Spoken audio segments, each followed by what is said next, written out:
شما میبینید که به نام صلیب سرخ در افغانستان مؤسسات کار میکنه.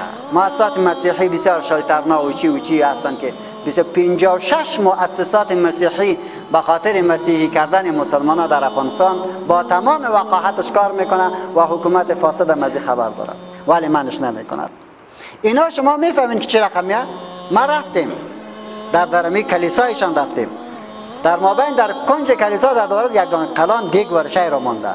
هر کسی که داخل کلیسا می شود بعد از که مبره از پول خود در اوجا باید پرته. بازی را بر چی می پرته؟ میگه به خاطر دعوت به مسیحیت. از پولت فیصدی باید بتی، از ماشت فیصدی باید بتی، زیرا میگه دیگه کار کردن نمیتونم، این کلیسا دیگر را باید دعوت بکنه. و به اساس دعوتش آفریقا که سبز بود، یعنی کل آفریقای اسلامی بود، به اساس تنبلی موتو و کار کردن مسیحی ها در روز مسیحیت پیدا شده، ولی مملکت های مسیحی پیدا شده.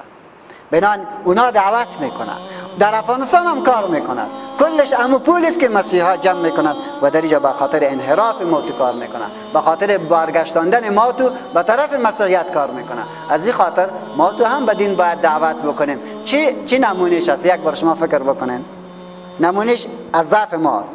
این چند روز ما شما تعهد میکنیم که 5 نفر دعوت میکنیم، 1 نفر هم میاریم، ولی هیچ اگر همین کار میشد شما چی فکر میکردین؟ الله شاید که سرکام بند میشد، نمیشد؟ اما تو اگر همین کار هم میکنیم سرک بند میشد، در این مسجد دیگه بیرون ما برآمدیم.